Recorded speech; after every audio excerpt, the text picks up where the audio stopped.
Good evening, everyone, and welcome to the Committee of the Whole meeting. It's Tuesday, December the 2nd, and I'm calling our meeting to order at 6:30 p.m. We're going to start with a moment of silent reflection.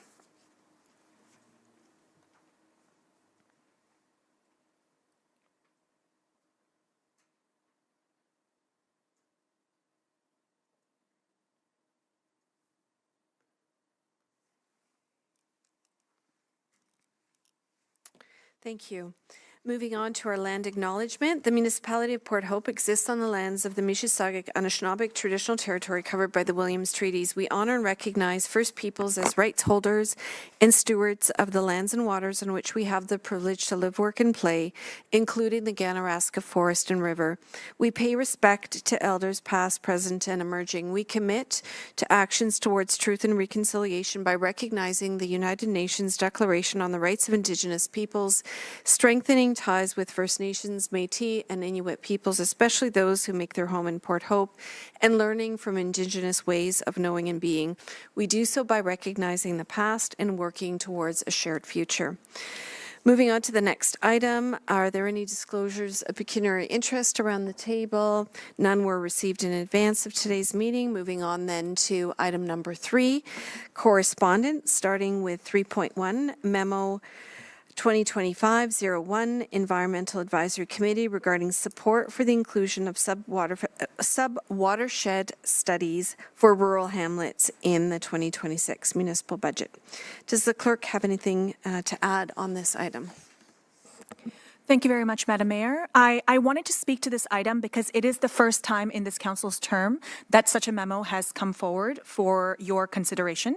So in accordance with our Advisory Committee Bylaw 05-2021, advisory committees have the option to send memos to council for consideration outlining resolutions that they have passed. In terms of our process, council has a few options. Council can choose to receive this memo for information, or it can choose to action the resolution as recommended by that advisory committee. It is entirely at council's discretion as to how they wish to proceed. I wanted to just provide this as context for your consideration. Thank you very much for that clarification. Does anybody want to speak to this? Councillor Clare. Just on behalf of the committee, this was a resolution that the committee passed in response to a delegation we received, and the committee had a long conversation about concerns over water availability and quality in the rural area, especially in the context of climate change. And so staff who sit on the committee and myself, we did speak a little bit about the sub-watershed studies as a way of being proactive on that front, and the committee determined they wanted to pass the resolution. They asked to do it through the form of a memo because we weren't sure when the budget deliberations would happen, and we weren't sure if our minutes would make it to the meeting agenda in advance of that. Okay, thank you very much for that context. Any further questions or comments on this? So the recommended motion is to receive this memo for information. Can I get a mover and seconder on that? Moved by Councillor Clare, seconded by Councillor Todd. All in favor? Thank you, and that is passed. Moving on to item 3.2, Ganaraska Region Conservation Authority regarding proposed regional consolidation of conservation authorities, ERO Notice 025-1257, and the Deputy Mayor will speak to this. Thank you. Many people may know at this point that the province is proposing consolidating Ontario's 36 local conservation authorities into 7 regional authorities. As proposed, the Ganaraska Region Conservation Authority would become part of what it would be called Eastern Lake Ontario Region Conservation Authority, which would include 48 municipalities across the proposed region, growing the current GRCA jurisdiction into 16 times the size, covering an area larger than the island of Jamaica and including a population larger than some Canadian provinces. The GRCA Board of Directors supports the desired outcome of improved consistency of watershed management, but they are concerned with the potential loss of local voices and representation within the proposed regional conservation authorities. So just to give this some context, this would go from Central Lake, Ontario, Whitby, Oshawa, all the way up to around Halliburton, out to around close to Bon Echo and down. That would be this particular area. So as a result, the GRCA board voted unanimously to oppose the proposed consolidation at the November 27th, 2025 board meeting. I would like to invite all interested members of the public to share your comments on the Environmental Registry of Ontario by December 22nd, 2025. And at this time, I would also like to bring a motion that the correspondence from the Ganaraska Region Conservation Authority be received and that Council and the Municipality of Port Hope endorse the actions being undertaken by the GRCA, and that staff be directed to prepare and submit a letter of support to the Ministry of the Environment, Conservation and Parks no later than December 22nd, 2025, confirming Council's endorsement of the GRCA's action, and that a copy of the resolution be circulated to all Northumberland municipalities, County of Northumberland, and the GRCA. Thank you, Deputy Mayor. I believe that we've got the motion up for everybody's consideration. Yes, and just one correction, it's not Ganaraska River, it's Ganaraska Region. Yep, no problem.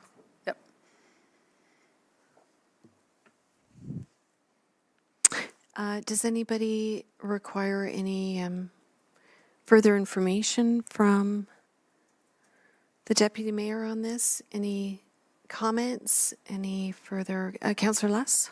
Yeah, what would the potential budget ramifications be? Because we give the GRCA an amount of money now. Would that change, or how is that going to be? Well, that's one of the many unanswered questions at this time. So every conservation authority operates differently financially, and they all have different budget levies. So Ganaraska Region has maintained a 3% levy over the years. So we don't know at this point, or none of the conservation authorities would know now consolidating what that would mean. We don't know. Councillor Clare. Thank you for bringing this forward. I'd be happy to second that motion. Councillor Mink, in Councillor Adams' absence, I know he did support it at the board table. And I think that your point is very well received as well, Councillor Less, that, you know, what this is going to mean is that municipalities are likely still going to be required to pay for the conservation authorities, but we will have lost our voice at that table. There's no way that all of those municipalities are going to be represented on whatever future governance there is for conservation authorities, and I think that is concerning, so happy to second that. Any other comments on this? I just note that having been, I sit on the public health unit, and I'm not sure if you all followed that, but there was an amalgamation that occurred, and the way in which that process unfolded was that it was proposed, and there were two options given, which were voluntary or not, and there were real implications in the aftermath. So this does look familiar.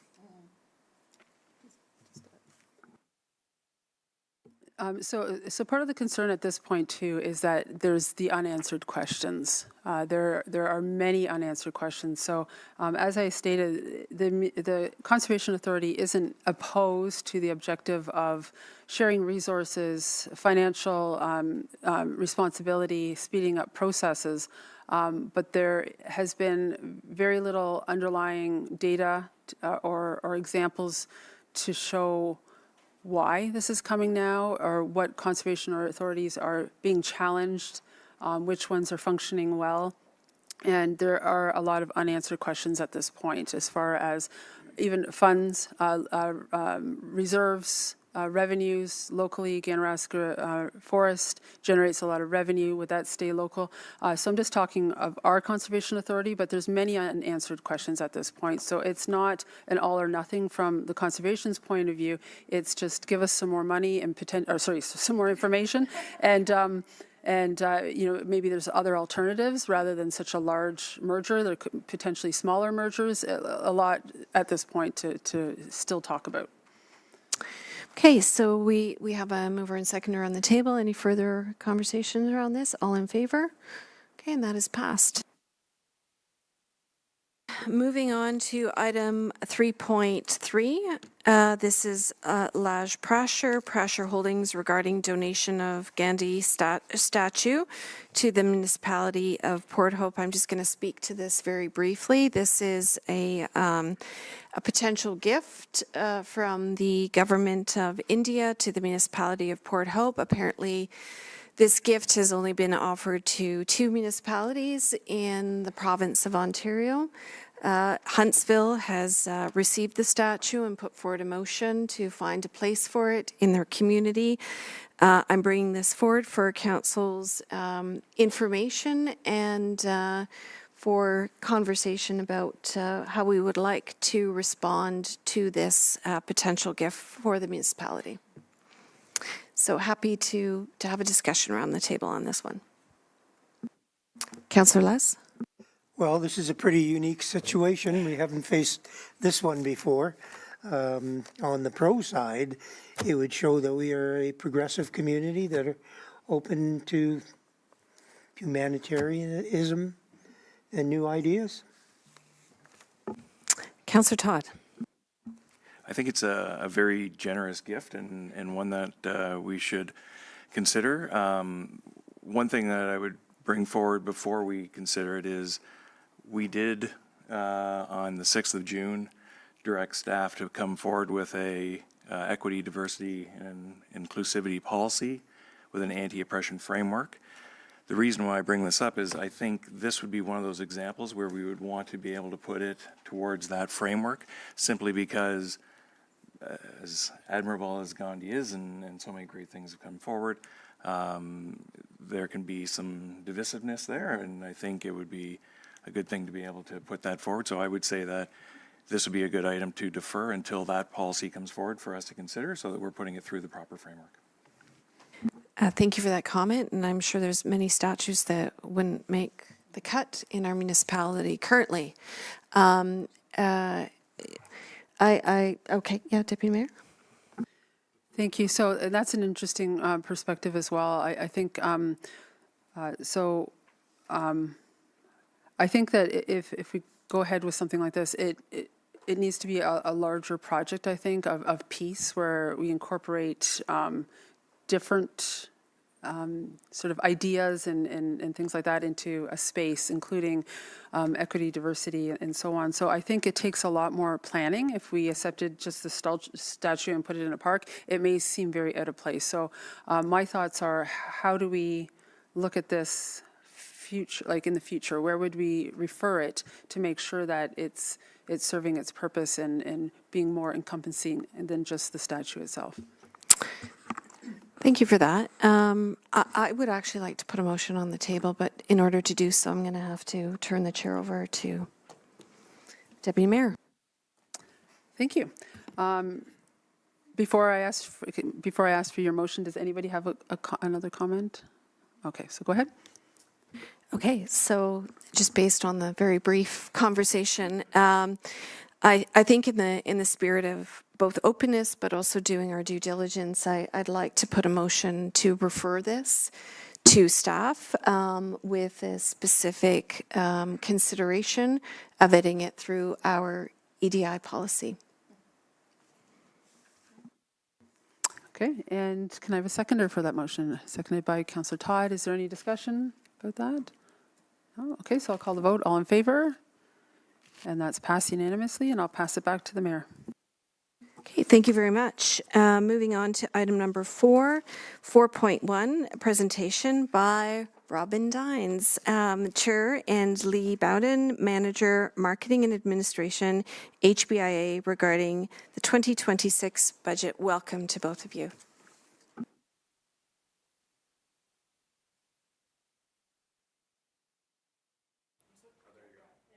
Oh, okay. Sorry. Anyway, good evening. Thank you for having us do this presentation. The HBIA it's pretty simple. Our mission statement is just simply about beautification in the HBIA area, as well as promoting ourselves as a good place to shop, work, dine. And we have an excellent board at this point in time, and our objectives really are to build on what we've done over the last couple of years and working with other groups within the community to meet our goals.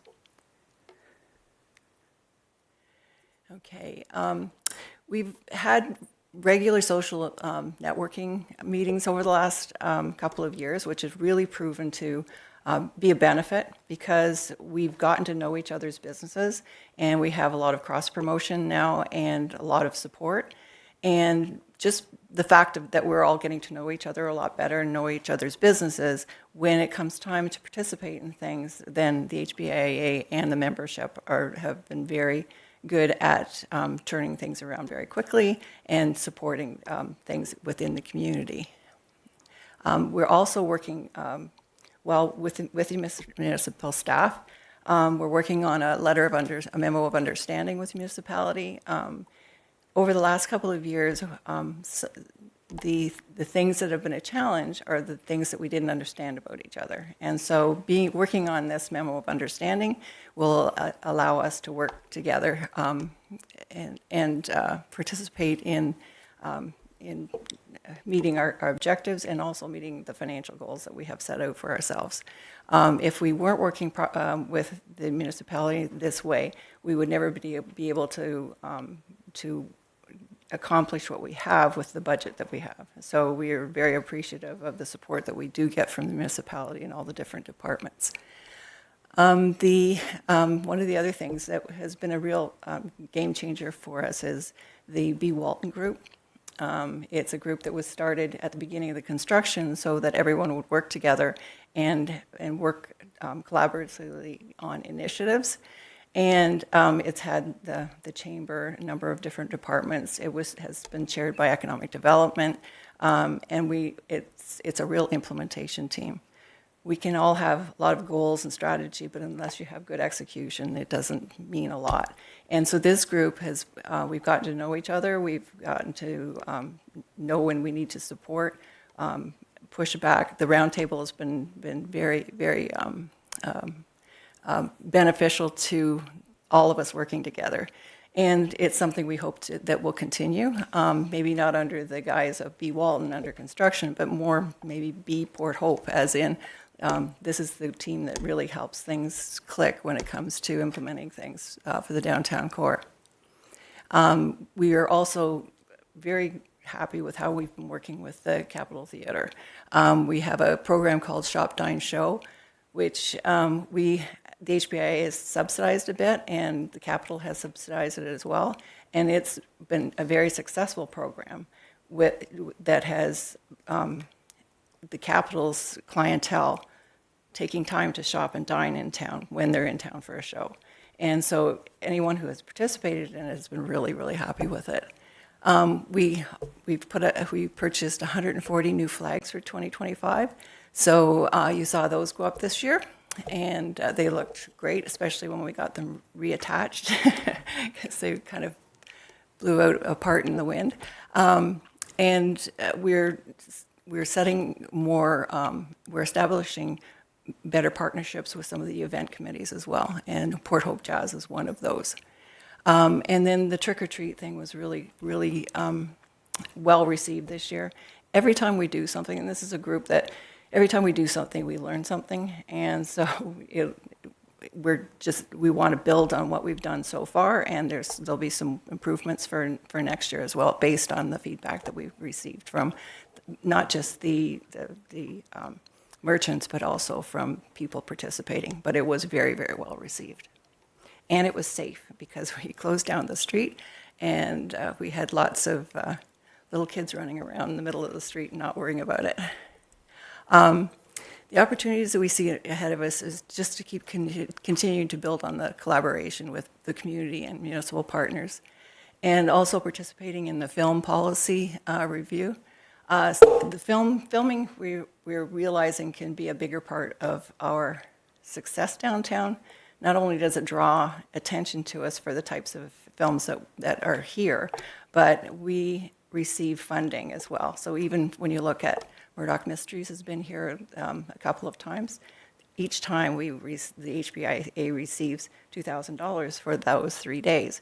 So that may not sound like a lot, but it adds up when you consider what our budget is, like $65,000. So the filming is an important part for us, and we want to make sure it's a win-win for everybody included in it. So we really appreciate the fact that we're going to have a voice at the table as far as the new policy is concerned. We want to make sure that we're supporting the tourism initiatives, any strategy aspects that come forward. We're working really well as a group that we can fit into and respond to different ideas and opportunities that come in front of us. And so we look forward to working with economic development and tourism in the future. And we continue to welcome new businesses. One thing that we're really proud of is that through the construction, we didn't lose a business because of the construction, and we opened 6 new businesses. And we have a grand opening this Friday. The name of the business is Black Rabbit on John Street. And we just received another email from someone who's going to open a business in the Greenery as well. So it just keeps getting better and more robust in the types of businesses that come to town. Our challenges, we still, even though it's not road construction, there's still a lot of construction around town. And for some stores, that's the facades are creating optical challenges for clients getting past or whatever. But everybody, again, is working together to make sure that we do things that help out those businesses that are closest to the construction zones. We're also we're defining the differentiators that draw shoppers and customers. We did a bit of work on hours of business this past year. We learned a lot, got a lot of feedback from the customers as well as the stores, and so we're going to continue to work on that. What is the optimal balance of hours to shopping? And maybe everybody has to understand that we aren't going back to the 1960s downtown. And so we're defining what is it to be shopping in downtown Port Hope. And so that's a challenge that we're taking on as well. And also looking at competing with online shopping. But a lot of our stores they don't look at it as competition, but they're also leveraging it as well. Okay, the budget. Our total expenditure we're looking at for 2026 is $85,768. Our sources, advertising revenue, that's a bit of an anomaly because that's part of the Shop Dine Show where they sell all the tickets at the Capitol. We receive the amount for the coupons, and the difference is what our investment in those coupons is. And so that's just, it's offset in the other part of the budget. Filming revenue, we're being conservative here. I hope so. Filming revenue, we've got in at $5,000, and we're crossing our fingers that it comes back, our Welcome to Derry, as well as other television shows. Like Murdoch Mysteries is a great example, that they come during the week when it's the quieter part of the week, and they're very professional. And one of our shopkeepers, he took a picture of himself and he put it with the lead character. I can't remember his name. Anyway, the good-looking guy, and he put it on his Instagram and linked it to Murdoch Mysteries, and he had over 45,000 views of that post. So it goes to show you, if we leverage people knowing about the film industry being in town, that it gains our profile as a downtown. And the levy itself, $65,433, that's up 5% from last year. We hadn't increased the levy for quite some time, well, I guess 3 years, 4 years. So, inflation cost of everything has gotten ahead of us. So we at the annual meeting, we got approved to increase it by 5%. Plus, we're dipping into the previous year's surplus as well. And so we're hoping to keep the trend, so we keep adding the 5% annually. If they're, the other thing too is we look at this operating budget. One reason why we're keeping the filming revenue low is this is what it takes to keep us operating. And if we take on special projects, then we're going to have to do additional funding, or hope funding comes from elsewhere. So that's something that we're looking at as a team as well. We're having a strategy session in January, and to look at what types of projects would be helpful in us increasing our profile in the downtown profile. Okay. One thing I think you'd find interesting is the business directory itself. This is the breakdown of the businesses in downtown Port Hope. 35 professional services, 31% shops, 18% restaurants, 12% beauty, and 8% destination. So this is a healthy mix, and it's growing. The shops is growing more and more, and I think the more we grow the shops on the storefronts, I think that creates a stronger walking district as far as Port Hope is concerned. Okay. The increase in this year is in the horticultural budget, because last year when we were in construction, we didn't need flowers. And also the installation and the removal of those as well. So that's why there's a bit of a bump in that segment of the budget. Also, we're doing a salary and benefits review that is going to be a little bit of a bump as well. We have increased funding from the levy, and as I said, we're looking at increasing the film revenue as well. I said this one already. Yeah, so if anyone has any questions about the budget itself, it's pretty straightforward. And I just wanted to say thank you to everyone in council, as well as everybody on staff, that everybody's been so positive about everybody working together. And this past weekend was a great example of everyone in the community coming together. And you look at how many hours of work went into pulling that together, and it was an amazing event. And we were very proud to be a part of that. So thank you for your time. And if you have any questions. Thank you very much, Robin, for coming and providing us with that really comprehensive overview. And also just, I'm always amazed at how much you do with so little, truly. And that's commendable. And of course, we thank you so much for your leadership. You've really brought the HBIA to a completely different level, and the board as well has just been so terrific over the last number of years. I'll just start with one question before I turn it over to my colleagues. I wonder, in terms of some of your strategic conversations that you're going to be having in the new year, whether or not you're going to be considering the use of social media influencers to try to get the word out more about Port Hope and all the unique experiences that people can have should they choose to come and visit us. That is going to be definitely a part of our discussion. And just the samples that we've had, and we were talking about the Murdoch Mysteries and 45,000 hits.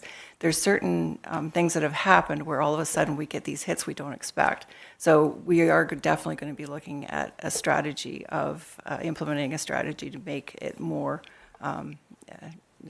strategic in actually implementing something that will raise our profile. Also, leveraging the strategies of other departments and tagging and teaching our own groups how to tag to increase the hits and stuff. So there's definitely that component is a big part of the strategy.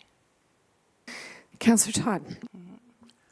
Thanks, Robin, and I want to commend you and the board and staff of the HBIA. I just think the work that you folks are doing is absolutely incredible, and I think it's important that we draw attention to the fact that, the board is made up of, shopkeepers and business owners and people who have full-time jobs who are working in their stores day in and day out, and then on top of that, volunteer their time to do the work that you do. And the results that you've been getting, I think, is outstanding. I think the way in which the board has been collaborating and, what I think of as stacking, right? Like if you're doing this, how can we add on? And if I'm doing that, how can you add on?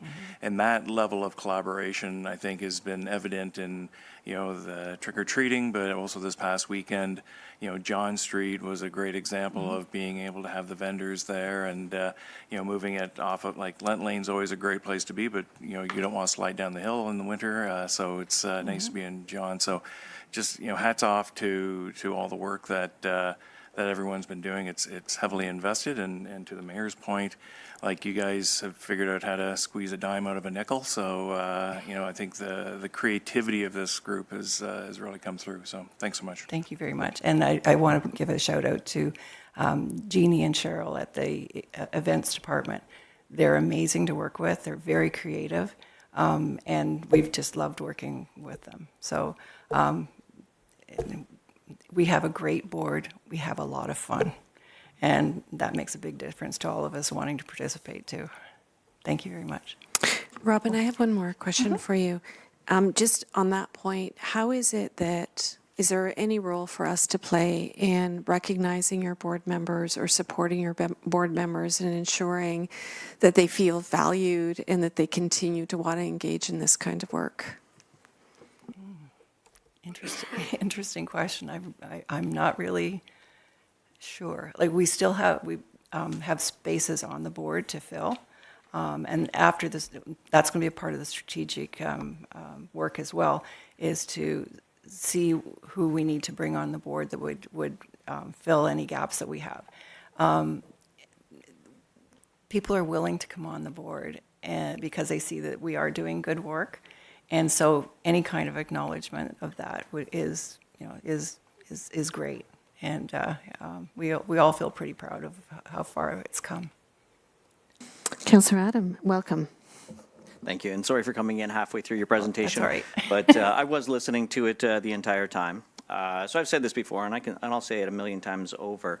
I've been downtown since '95. I've been through a lot of different HBIAs, and the culture difference right now, the change in the last 2 to 3 years has been unbelievable. I can't thank you and the entire board enough for how much you've done for the downtown area. And so from my seat, I will advocate for you quite a bit right now. Okay. You guys have been doing a great job. Much. So thank you. And back at you. It's very impressive what this council has done for town as well, and we appreciate that aspect of it too. Thank you. Thank you very much again for coming. So the recommended motion is to receive this for information. Can I get a mover and seconder? Moved by Councillor Darrell, seconded by Councillor Adam. All in favor? And that is passed. Moving on now to, it is that time of year, budget, more budget. Presentation by Director of Finance regarding the 2026 budget update process. Thank you, Mayor. And as you note that time of year, I'm happy to say that our budget website is up and rolling, and thank you to the communications team who've got that going, and will be proceeding with our some of our communications strategy as well. So I'm going to start with a bit of an introduction. As you know, we've had training on strong mayors overall as part of when that legislation came into play, but I want to touch base on some of the direct impacts of that for the budget in advance of the budget. So when we come to budget day, we were on the same page and introduce to you a little bit about how we're planning on moving forward, because it does change. I'm going to start with, I'm not reading this out to you, but I'm going to start very briefly with the why, because I think it's really important that, for for all of us here, but also for the public to recognize, right, that it's not a choice that the province has given us, right? So I won't read the first section, but the beginning of the second section, because it's a bit repetitive, is the head of council shall, right, prepare a proposed budget, right? So it is directive towards the mayor. And, you know, quickly, there's a few key parts that we've gone through. But ultimately, council then has a role in that they can propose amendments. The mayor has the option to direct staff, right? Any of the duties towards the mayor, right? If they want to have someone else do that, they need to issue a directive. It's a requirement for them to issue a directive. And ultimately now, council does not approve the municipal budget itself. We will not have a vote on the budget anymore, right? There is a process that we will go through, and at the end of that process, when it is exhausted, the budget is deemed to be adopted. So that will be the new terminology that we go forward with. So that's all I'm given for the background. There's a lot there, but that's the key part. I will note quickly, another shout out to our communications team, is that the slide I'm showing you right now is actually something that was developed by our comms team. The column on the right is specific to the budget, but this is just a reminder that the municipality has put this out as a communication piece. And a lot of the information that I'm talking about now was, you know, included way back then in terms of how it pertains to the budget. So as I spoke about a minute ago, the mayor, if the mayor is not to develop the budget and present it themselves, they need to issue a directive, right? So I just want to address that because we have a question of why is the mayor issuing a directive? And the first two parts identify the legislative part. I've spoken to that briefly. It's the third and the fourth part that I want to just emphasize now because it gives a flavor to, you know, how we're going to propose the process going forward. And that is, whereas it is the practice of the municipality of Port Hope for municipal staff to prepare the draft budget for council's review and consideration, and I'll add, as we have done every year prior to this, right? So we're trying to maintain that consistency. And whereas it is not the mayor's intent to exercise her power with respect to directly proposing and adopting the budget for the 2026 fiscal year. So we've received this direction, but I just want there to be an awareness, right? That this isn't the mayor, any mayor, right? You issuing a directive to enforce this. This is the exact opposite. This is the mayor issuing a directive to try and maintain what we have always done to the extent that we can while still respecting and abiding by the legislation, okay? So on the left, right, so we're gonna walk through a little bit of a timeline. The light green, right, is kind of the optional part. So I'm gonna walk through that first, right?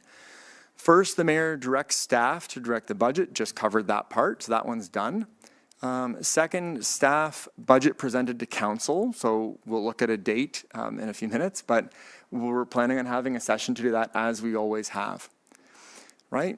Then the one difference here is when we go through that meeting, right, council recommends amendments to budget to the mayor through motions, right?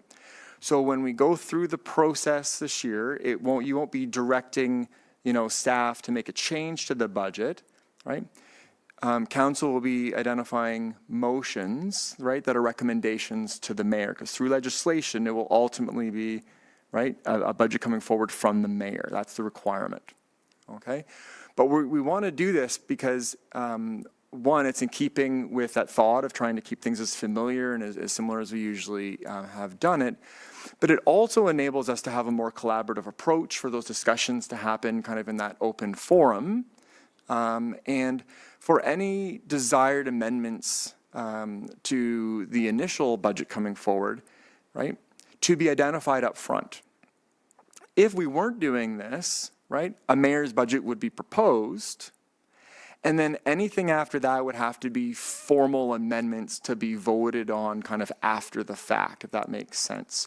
So we're anticipating going through this and trying to maintain as much as we can of our regular process, that we will actually see fewer amendments and you'll have had the opportunity to provide input earlier on in the process. Okay, that's the intention here. And at the request, we've heard from council a preference, right, if we can, to have that second day. So the first day, right, will be more of a presentation, certainly with opportunity to talk and discuss, right, and maybe I'd suggest council members be able to propose, certain thoughts or things that they're thinking about in terms of recommendations. And then what we were going to kind of ask is that then we'll come back on the second day and then actually discuss any motions at that point in time, instead of doing it on a kind of an ad hoc basis throughout, so that you can see the full picture before you start making recommendations about changing it, okay? And that really, so that would be kind of our normal process with the odd tweak. That is just really the pre-budget. That entire part is optional, and what we're doing to try and maintain the intention that has been brought forward. The dark green part here is the timeline that is a formal part from the provincial legislation. So the mayor introduces the budget, right? That kicks off what would be an up to a 30-day council amendment period. And I do want to identify that a council amendment period, that 30 days essentially provides council opportunity to read, digest, discuss, right? In that form, though, the discussion really isn't typically through formal meetings, right? It would be, contacting each other. And then proposing, getting a mover and a seconder for any amendments, submitting those, and having a meeting and voting on it, all within the 30 days. So it's not a 30-day kind of consideration. It's all of those steps built in. Then we have 10 days, right, for the mayor to veto. That's just a written directive. Then up to 15 days for a council override period, right? So again, we'd have a mover and seconder to identify the council would like to override. And then ultimately, we would then have a vote on that, and requires a 2/3 majority vote to be able to do that override, okay? I'm just walking through just for awareness of the whole process. We may very well not need, that full process. And in fact, if the mayor introduces the mayor's proposed budget, that starts the timeline. Whenever the council amendment period ends, if there are no amendments, right, then our process is done, right? So it doesn't need to extend, but I do want to just have that awareness about what that could or would look like. And you'll see timeline, right? We've identified timeline, looking to shorten that, because what we really are doing is adding essentially 2 weeks at the very beginning of the process to try and keep it as similar and be a more collaborative, process up front. So looking at what that timeline really means. So we are looking to have essentially the second week back, right, in January. On the 13th, so a Tuesday, a staff proposed budget presentation.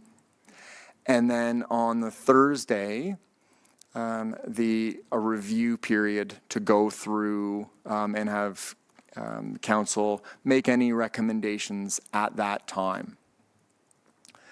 We will then turn around, and the mayor has identified it would be a fairly short timeline, because we are trying to compress things, that we would then, by the following Tuesday, we would provide the mayor's proposed budget. And that's the point that starts the timeline. All right. Then council members will then have time to identify if they have any amendments, right, that they would like to make. You need a mover and a seconder, and you need to provide that to the clerk's office. Really, so that by January 28th, because on the 29th, right, you will be receiving the agenda. So that's really the reason for the timing there. Because what we would do is have it be included, right? We'll have a meeting already on the February 3rd. Right? Now, it will likely be an earlier meeting to separate, budget deliberations and the regular council business. But then we go through that part, right? And then you'll see kind of on the slide, it says only if required, right? So then if we need to, we would have a vote on the 3rd. The mayor would then have, we've discussed with the mayor, right, and she's agreeable to having 3 days for a veto period. And then council would then have an override request period. And that really closes on the 11th, right? Because the day after we'll be posting the agenda for a meeting on the 17th. Okay? And then ultimately, if there were, that would bring us to February 17th in terms of having a final vote on that. So again, the whole yellow part may not come to fruition, but we need to plan and lay that out for what does that look like so that we're all on the same page going into the budget process. So in order to then kind of go through and achieve that, that timeline, really 3 things need to occur. Because in the legislation right now, the timelines are up to the 30 days, 10 days, and 15-day periods, right? So we need to look, and we'd look to shorten those. And the 2 that involve council, right, are that need then a council resolution, right? And the one, because is for the mayor, because only the mayor is going to decide to shorten the mayor's period. So the first one is a resolution you'll see as part of the recommendations, right, is to adjust the council amendment period. So this would require a council resolution, right? It makes reference to the act and really just identifying that we need to pass a resolution, making an amendment to the proposed budget, and I'm going to say to 14 days. And I need one identify. You'll see it's on the screen. It's bolded and highlighted. Because originally when we counted this out, right, we were counting it out to the days before submission, okay, and that was 8 days. And so the way we went back and read the legislation is around passing the resolution by. So really it's the 14 days gets us to the meeting date, okay, so that's the difference there. The mayor veto period, so that would be a mayor direction. We don't need to deal with that tonight. And the council veto override period is the second resolution in the recommendation tonight. Same thing, just reducing that period. It's really only reducing it down from 15 down to 11 days. And I do want to make sure I make that correction, that it is 11 days so that we can take into account the date of the vote. Okay? That is all I have prepared. I'm trying to keep it relatively brief. I'm happy to take any questions you may have. Thank you for laying that out so very clearly to us, Director Baxter. Turning it over to council for any questions or any clarification that anybody requires. There you have it. That's how clear it was. So the recommended motions are listed on our agenda this evening. Do we, just checking in with the clerk, do we need to look at each of them individually, or can we pass them both at the same time? My recommendation, Madam Mayor, would be to pass each of the 2 recommended motions separately. So the first would be the council amendment period, and then the council veto override period. Okay, so let's do exactly that. Did you, yes? Just a quick question. I'm looking at the dates that are in this motion as well. That are listed. We'll change those to match up. I think it says 8 days and 5 days, which is different from what we have. The motion that is on, the motion that was listed on the agenda? Correct. That's correct. So Director Baxter did speak to that. Yeah. So the minutes will reflect the Okay. new motion that is Perfect. up on the screen at this time. Great, thank you. Yeah. Okay, so let's look at the first recommended motion, council amendment period. I'm going to read it out just to be very clear. The council decreases the time period as set out in subsection 7.3 of Ontario Regulation 530-22 to pass a resolution making an amendment to the proposed budget to 14 days. Can I get a mover and seconder for that? Moved by Councillor Adams, seconded by Councillor Todd. All in favor? And that is passed unanimously. Moving on to the second motion, council veto override period, that council decreases the time period as set out in subsection 710 of Ontario Regulation 53022 to override the head of council's veto of an amendment to the proposed budget to 11 days. Mover and seconder on that. Moved by Councillor Todd, second by Councillor Less. All in favor? And that is passed unanimously. Thank you very much for that. Moving on to Report 4.3, FS 1425, Recommon and Special Services Tax Allegation Bylaw Update. Does council have any questions or comments in relation to this report? Seeing none, can I get a mover and seconder for the recommended motion on the agenda? Moved by Councillor Less, seconded by Councillor Adam. All in favor? And that is passed unanimously. Moving on to 4.4, Report FS 1525, Re 2026, Borrowing Bylaw. Does council have any questions about this item? Seeing none, can I get a mover and seconder? Moved by Councillor Darrell, seconded by Councillor Adam. All in favor? Thank you, and that is passed unanimously. 4.5, Report FS 1625, Re-Library Request for Reserve Funds for website. Does council have any questions or comments regarding this item? Seeing none, can I get a mover and seconder? Moved by the Deputy Mayor, seconded by Councillor Clare. All in favor? And that is passed. Moving on to Report 4.6, LLS 0125, Read Freedom of Information Activity and Trends 2021 to 2025. Does council have any questions or comments on this item? I do. I was wondering if the clerk could give us a little bit of a comparative overview on how many FOI requests we've received in relation to a municipality of a similar size.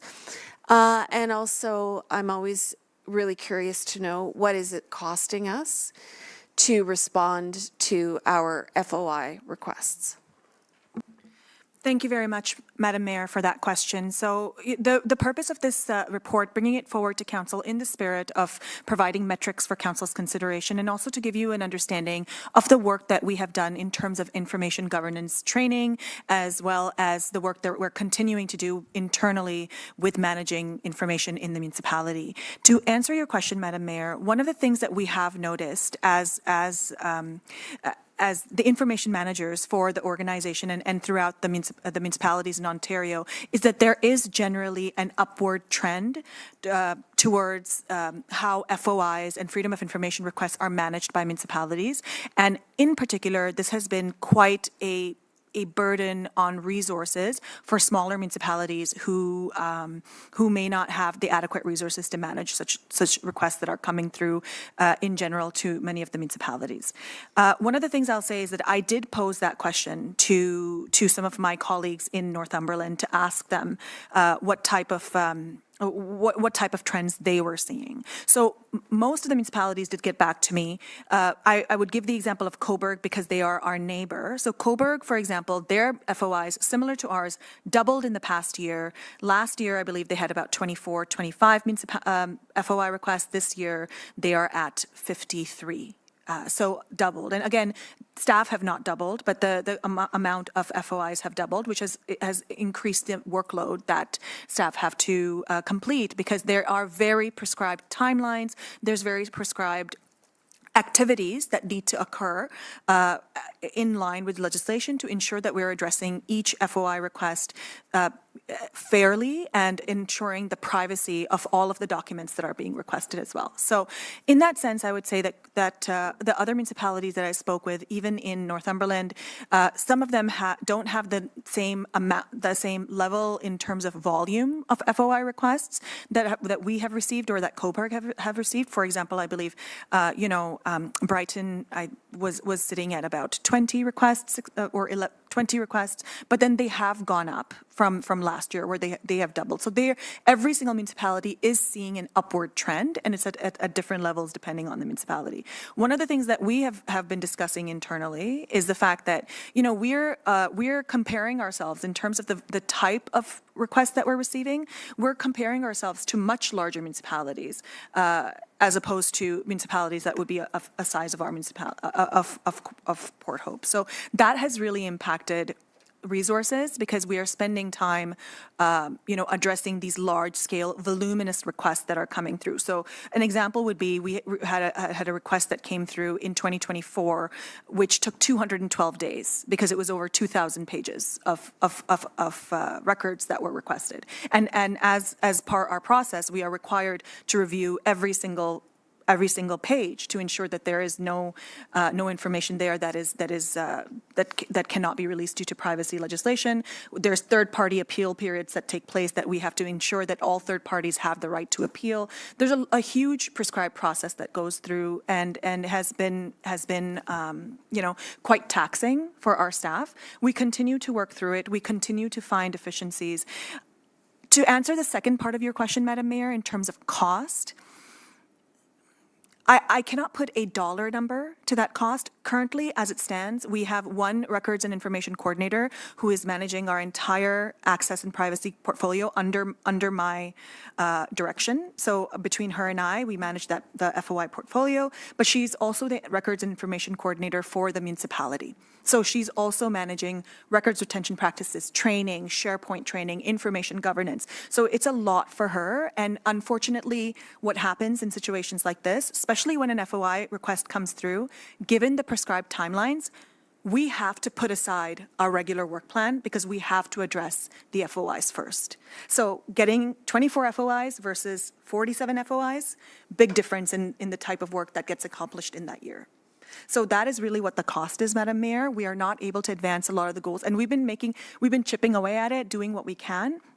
But the more of these requests come through, the more we do have to look at our resources and really determine how we can address the upward trend. Thank you. That's really helpful. I saw two hands shoot up at the same time, but I think it was the Deputy Mayor first and then Councillor Clare. Thank you. So thank you for that context, because I think it's really important when we see 25 FOIs. It sounds like, well, what's the big deal? 25, right? But putting sort of that picture around all the effort that takes for one FOI, potentially, I guess maybe some of them are smaller and other ones are very large, so that's very helpful. Do we have any idea of sort of the root cause around why we're getting, like, is there any way we can improve a process or improve any way so that we don't have to hire someone, but we can fix that need? That's an excellent question, Deputy Mayor, and this is a conversation that we've been having at the clerk's table for quite some time. We've been having the conversation internally. We've been having this conversation with our clerk colleagues because this is something that has been a trend in municipalities. The best way to address the issue would be to change and update the current MFIPA legislation. It has not been updated, I believe, in decades. It is out of date. It is not responsive to the current political as well as municipal landscape. And we have been consistently advocating not only through our own internal efforts, but also through our association to update this legislation. And I do believe that the province is listening. They haven't actioned it, and that is their prerogative. So that would be, I think, a really excellent way for us to address some of the challenges that we're experiencing. We have shared that with the province.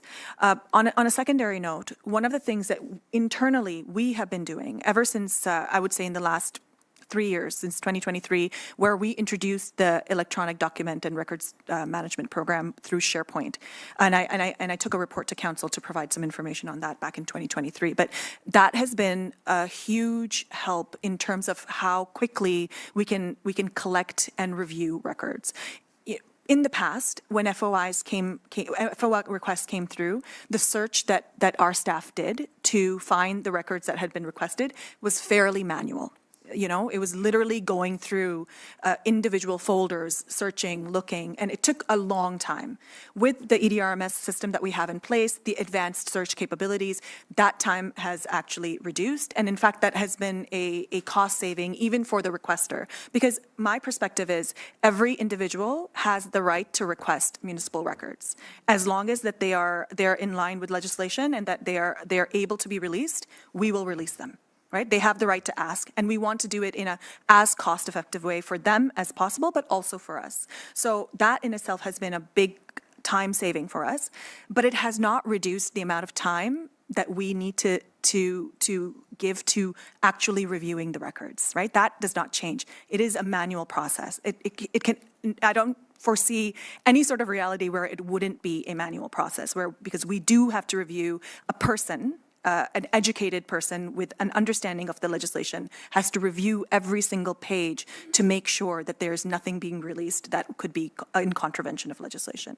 One of the things that we are also doing, so that has been the one thing that has also helped. And then the last thing that we're doing is we're continuing to build and advance our information governance practices here at the municipality, providing training to staff on how to manage records, how to ensure that they're saving records in a way that they're easily accessible. Routine dissemination of records as well is something that we are constantly advocating for with our staff as well. Like, for example, if somebody is coming to a member of the planning staff, asking them for a report that was presented at an agenda, they don't need to go through FOI for that. That report was on a public agenda. We can send that in an email in a flash, right? So providing some of that training and education to our staff as well, who have not received that type of training in the past, or there's been turnover, so they're not aware. Staff are obviously, reticent to receive to release municipal records. And so providing that training also has been very beneficial, and we're continuing to build on that. Thank you. Councillor Clare. Yeah, I'm good. Actually, that last piece was what I was going to ask about. So thank you for addressing that. Okay. Here's to 2026 FOI less year. Something to look forward to the new year. But I thank you for bringing that forward, but also thank you for providing the context of what's happening, not just here, but in other municipalities, so that there's nothing that's happening here that's not consistent with general trends. And perhaps if there's any opportunity for us to also advocate to the province for some changes, that you could bring that forward in a staff report for our consideration as well. Okay, can I get a mover and seconder on this? Moved by Councillor Clare, second by Councillor Todd. All in favor? That is passed unanimously. Moving on to 4.7, Report LLS 0225, Reproclamation and Flag Raising Request Policy. Does Council have any comments or questions? Councillor Todd. Thanks very much. I'd like to thank staff for this report, but I would like to put forward an alternate motion where we defer this item. The reason why I'm asking for a deferral on it is, again, going back to our equity, diversity, inclusivity policy with an anti-oppression framework. This was a document that Council had asked for back in 2023. I know it's being worked on. For this particular item, flags do have identity issues attached to them. Inside this document, it does refer to religious groups and so on. I think what we should be doing is putting sequentially, let's get our equity, diversity, inclusivity policy with the anti-oppression framework in place, and then we can look at documents like this through that lens. So in that spirit, I have a motion if we can put it forward, but it is simply that Council defer consideration of report LLS 0225 regarding the proclamation and flag raising request policy until after it is considered the EDI policy. Thank you. Is there a seconder for that? Councillor Clare, any conversation? Yes, Deputy Mayor. Thank you. So I have a few questions. So we did get an email today. Unfortunately, if that person is watching, we got it while we were in a meeting. So not everybody may have read it. So thank you for, I think the deferral is a good idea because I do want to take a look at that. But the request was that the policy actually include the term proclamation and flag raising requests and half-masting, I think, as well. They wanted specific language around that. So, and again, I haven't had time to really read that. But I had a question, and not really about the request, but I just think that this is the policy, but this is the time to ask, is in Canton, we have the 5 flags, and I get a lot of feedback about the American flag being in the center, and I understand now from reading it, that's the order that it has to be. But I also learned that, we could have a provincial flag, which would then take the center, or a municipal flag, which the order of operations if we removed the U.S. flag. So is that an option with this policy, that we can revisit those flags up at Canton and come up with other flags that could potentially be there?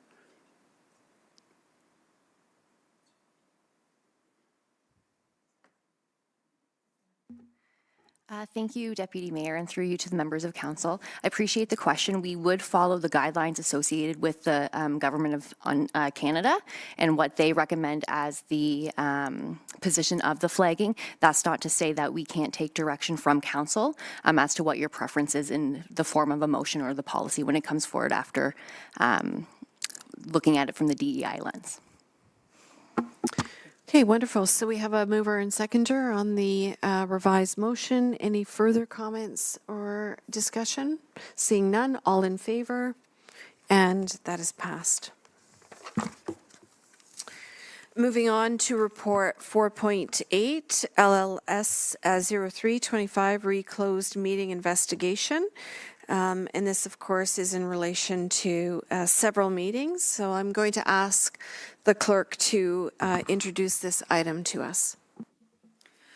Thank you, Madam Mayor. I did want to speak to this report because, this is the second time in this council term that a closed meeting investigation report has come forward for your information. So as the report states, there was a closed meeting request made in July of this year to review 8 separate closed meetings that had taken place in this council term related to a variety of different issues.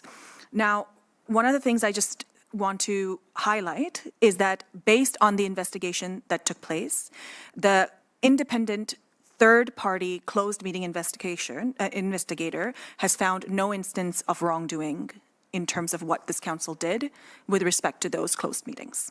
And I think that that's very important for us to highlight.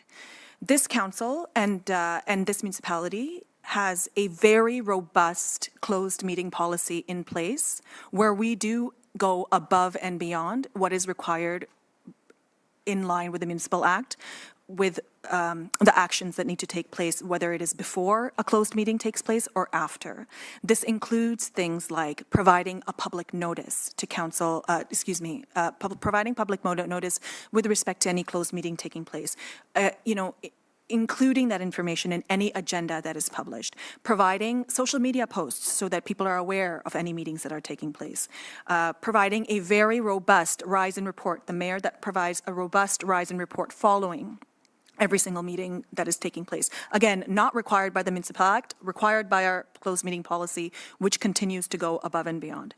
I wanted to highlight that because one of the things that I know this council has been committed to is accountability and transparency. And we continue to follow those principles. But at the same time, the Municipal Act gives council the authority to go into closed session for a select number of reasons. And as the closed meeting investigation states, in the instances of these 8 meetings, there was no evidence of any wrongdoing for council to go into closed session for those meetings. So just wanted to highlight that for council's information, and I'm happy to take questions. One thing I do want to state is that the Municipal Act does require, and as the closed meeting investigator report states, the only action that this council needs to take with respect to this particular report is to receive it for information. No further action needs to be taken place, and this is according to the Municipal Act as well. Thank you. Thank you to the clerk for that. And I do think this is something that really needs to be highlighted, emphasized, and underscored because we often do hear that somehow there are nefarious things that go on every time we go into a closed session meeting. And I think it would, I'm interested to know how we can actually get out to the public the fact that we have a perfect track record when it comes to closed meeting sessions, so that there is that awareness and knowledge that we've gone through these investigations. There's no wrongdoing. We're working in accordance to the Municipal Act. And I wonder if there's a role for communications to play in actually putting that out there to the public, so that we can maybe deter people from going to that place of saying, oh, they're going into closed again, what are they discussing? When we know that we are doing everything exactly by the book. Thank you for that feedback, Madam Mayor. We can definitely take that under advisement. One of the things I will say is that, in line with what is requested by the closed meeting investigator, one of the things that we will be doing, obviously, this item is on the public agenda today. The closed meeting investigation report will also be posted on our municipal website under our closed meeting investigations page. Anyone who goes on that page to find more information on how to make a request for a closed meeting investigation. I want to also emphasize one other thing. Similar to what I stated with respect to requesting freedom of information request, I do strongly believe every single resident has the right to request a closed meeting investigation. And absolutely, our team here in the clerk's office will do whatever we can to facilitate any request that does come through. So again, no issues there. However, the information is also posted on that website. Any closed meeting investigations that have taken place, the outcomes of that investigations is posted on the website as well.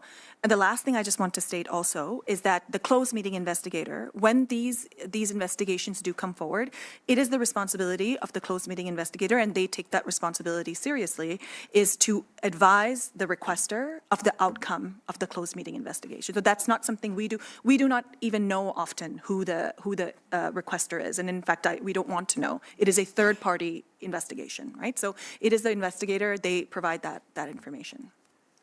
And I certainly didn't want, with my comment, to suggest that folks don't have a right to request this. I'm just suggesting that the track record we have with it should be made public, because I think it provides a certain level of trust and legitimacy, transparency and accountability that we can stand behind. It's not our interpretation of it, it's a third-party interpretation of it. Any other comments? Yes, Councillor Clare. Thank you. I think my question is about the frequency of closed meetings and whether, in fact, we are going into closed session more, I don't know, than past councils or that. My sense is generally speaking, we go into closed for legal matters where we're providing direction to our lawyers. We've had more legal cases in front of the OLT, I think, than any other previous council. So my sense is that that's what's going on, is we're in legal. And I wonder if it could be, I get the question often of, well, why can't the public know how you're directing the lawyers, so we know that you're directing them the way we would want you to. And I wonder if there could be some information shared, around this, why that is, like why we do confer with our lawyer in private while those cases are active, so that the public could understand sort of why that is taking place, other than just, that it's allowed in the Municipal Act, but that there are reasons, legal reasons, and, Yeah, Absolutely. Can I turn that to the solicitor for a little bit of explanation on that? Thank you, Madam Mayor, through you to Councillor Clare. If you look at the Municipal Act, you'll see that the reasons that they have included in the Municipal Act are generally for reasons that you would want to go into a confidential discussion to avoid prejudicing your rights in a public forum. So for an example, legal advice. If if you want to seek legal advice, because if you were to go into public, that might give your opponent or your another party in the legal matter an advantage that they know what advice you're getting. Another example is real estate matters. You may need to discuss in closed session what you're prepared to pay for a property. You don't want to give that information to someone that's selling property. So generally speaking, those exemptions are based on a general understanding that they're matters that could be discussed in closed session, and there's a reason behind that. Any other comments, questions around the table? Okay. The recommended motion is for us to receive this for information. Can I get a mover and seconder? Moved by Councillor Darrell, second by Councillor Adam. All in favor? And that is passed unanimously. Moving to report 4.9, LLS 0425, Re-Administrative Monetary Penalty System. Does council have any questions or comments in regards to this particular report? Seeing none, the recommended motion is listed on the agenda. Can I get a mover and seconder for this? Moved by Councillor Todd, seconded by Deputy Mayor. Such enthusiasm. All in favor?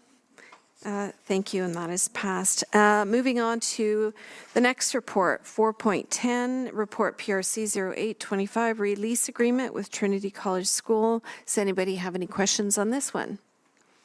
Okay, let's see an enthusiastic mover and seconder for this. Moved by Councillor Clare, second by Councillor Less. All in favor?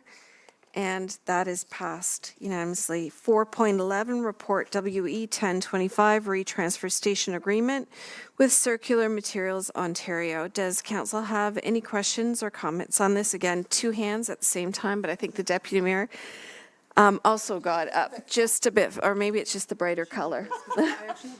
Do you? Okay. Well, why don't you ask one, and then we'll go back and forth. How's that? Thank you. So well, my first question is, so reading through this, the municipality is responsible for 50% of the operational costs. So $7,851 a month, which is around 90,000, just over 90,000 a year for 50%. So the first question I have is, do you know the cost or approximately where roadside pickup as far as a cost would be in comparison? So through the chair, we do not have an exact cost for curbside collection. It is, however, less. It would be less because this is a higher service level than curbside collection.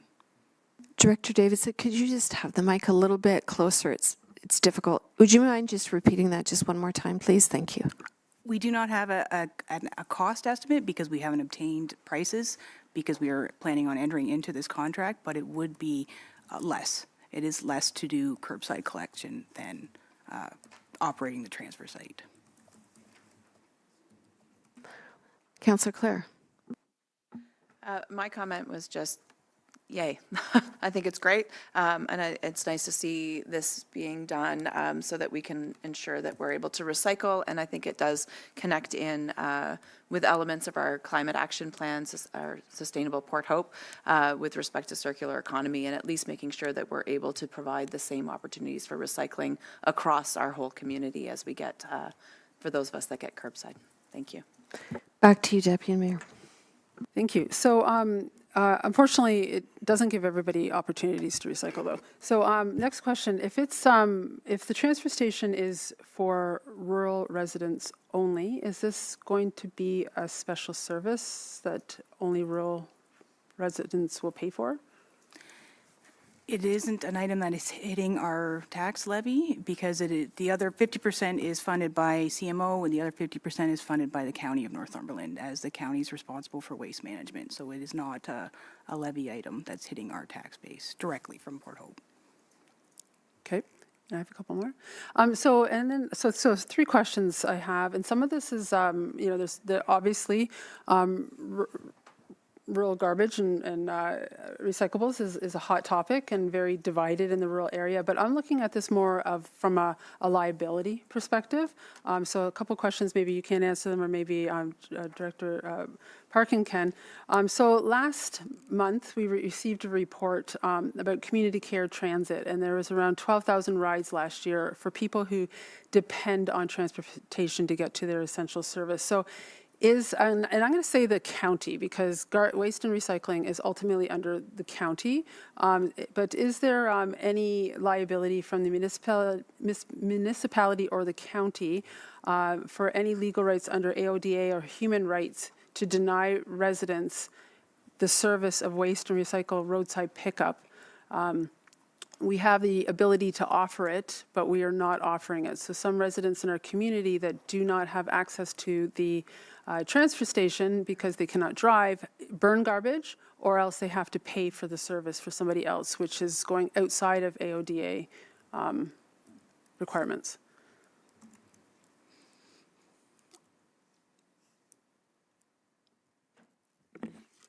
Through you, Madam Mayor, I'll try to answer that question. I would say that the decision is a policy decision. So generally speaking, council and the municipality is shielded from liability for policy decisions.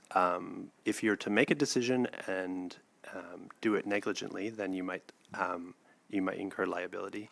In terms of the human rights component of that question, I might have to take that back and look at that a little more closely, but generally, when you're talking about human rights code, if you're providing a service, then you have to evaluate whether that's being provided in accordance with the accessibility and human rights legislation. Okay, thank you. And I just asked this, so I just want to make sure that this is understood, that I know what we need to pass this tonight. We need to do it. But this conversation, is obviously a contentious topic, and it's coming forward now. But there's a lot of people aging in place now in the rural community, and I don't think that was their plan. And I'm hearing more and more from people who are now saying, I cannot get to the transfer station. What are my options? And here we are going into agreement for another 3 years where these people were hoping to now have roadside collection, and unfortunately, I need to go back to them and tell them, no, continue to burn your garbage, which leads to my next question. So there is a lot, I will publicly say, there's a lot of people who burn their garbage. They burn plastics, they burn paper.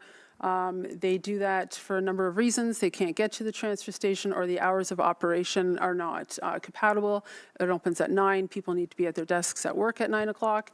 One day of the week, it's open till 7. People don't get home till 7, and then Saturdays don't always work. So people openly admit that they burn garbage. So the other question is, in the event of a wildfire that was started by burning garbage, could the municipality be named in a claim providing duty of care or ignoring the foreseeability that we're not providing them with adequate disposal of their garbage, where they must burn it now?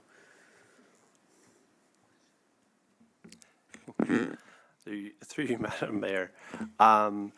So the waste and recycling collection services provided by the county, if I'm not mistaken, is that correct? So I would say generally, likely not. We'd be talking about the county if they're the ones offering the service. If it's a policy decision, they would generally be shielded from liability for a policy decision. However, some wouldn't necessarily stop someone from trying to make a claim. They would have to make an argument that there was a connection there. But generally speaking, it would be difficult, I think, to make that claim. Okay, thank you. So those are all my questions, and I'm not going to vote this down because I know we need to pass this, but I think we're continuing in this cycle where nobody wants to make that decision, that ultimately that there are people in our community that are being treated with inequity, and we are also putting our community at risk with fires because that is a common practice right there. So that's all I have. Thanks. Thank you, Deputy Mayor. Those are some really important considerations. Councillor Less. Well, I can't entirely agree with you. We had a referendum on this a couple of years ago, if you want to call it a new referendum, to see if people want to go to roadside collection. call it. Deputy Mayor.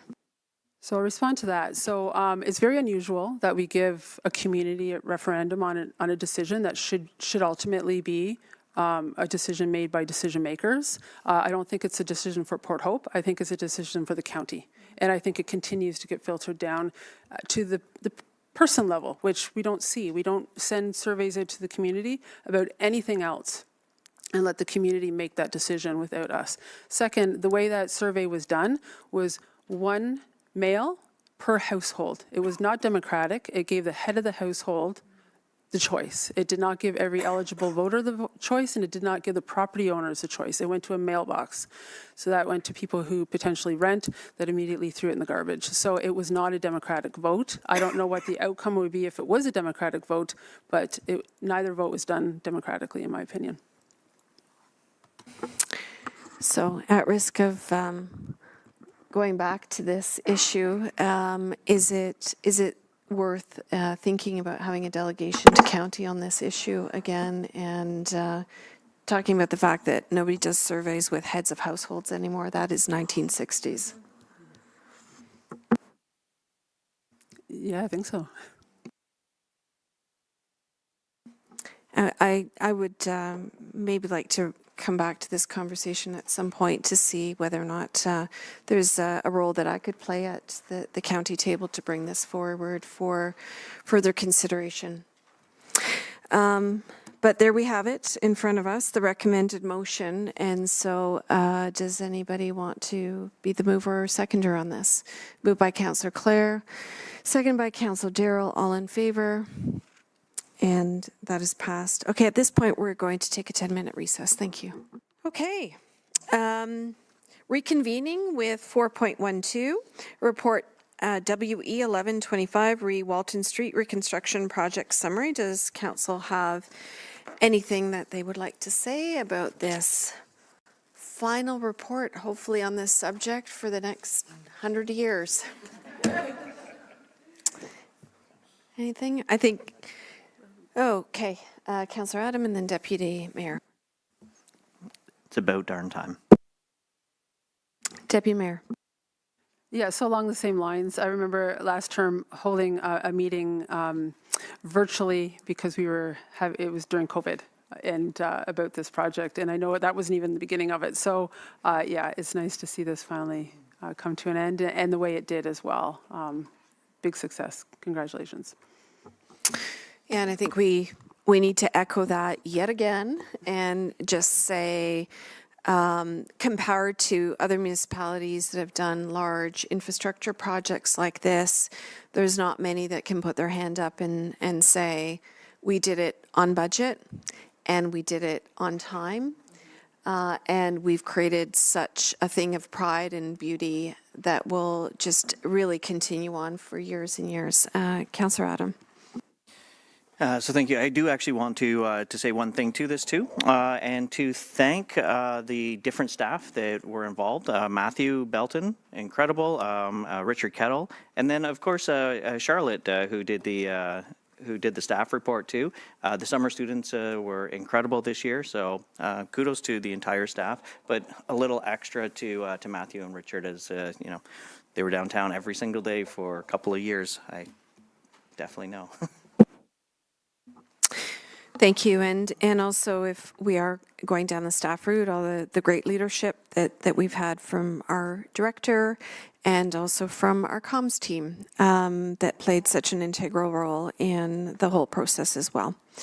So can I get a mover and seconder for the recommended motion? Moved by Councillor Clare, seconded by the Deputy Mayor. All in favor? And that is passed unanimously. Moving on to report WE 1225, Henderson Street Urbanization, Environmental Assessment and Design. Does council have any questions or comments in regards to report 4.13? Seeing none, can I get a mover and seconder for this? Moved by Councillor Darrell, seconded by the Deputy Mayor. All in favor? And all in favor? Oh, okay. Yeah, go ahead, Councillor Les. I'm really not quite clear on how the increase came about. Okay. Would you like to ask that question directly then? There was through the chair, there was a request for a proposal that was issued. There were a number of proposals that were submitted. They were evaluated under the evaluation criteria, and this was the selected proposal that based on that selection criteria. We've seen a surprisingly increase in labor costs, and that is mainly the reason that the engineering design costs have considerably increased from when the budget was first estimated. Over what period of time did this occur? The project was approved for this year. Yeah, I know that, but when did we start the budgeting process that the cost increased so significantly? The budget was approved, was brought forward in 2024 for this year's budget, so just over a year. And yet it increased that significantly? Yes. Do we have any alternative? Canceling the RFP and not moving forward.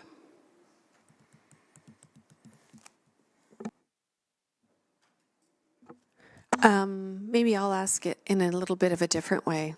How is it that we can control for these kinds of cost increases? Because that seems like a pretty significant jump in a short period of time. And so I would understand if it was over a longer period of time, but it seems like a fairly short period of time. So what are the options when we run into this? Because if you can imagine 10 projects happening in the municipality all within 12 months having this kind of cost increase, that's a huge burden on the tax levy. So just a question of what is available to us to ensure that we're not faced with this time and time again from the moment of budgeting to the moment that we're actually contemplating the start of a project. I'm not sure how to answer that. I don't know.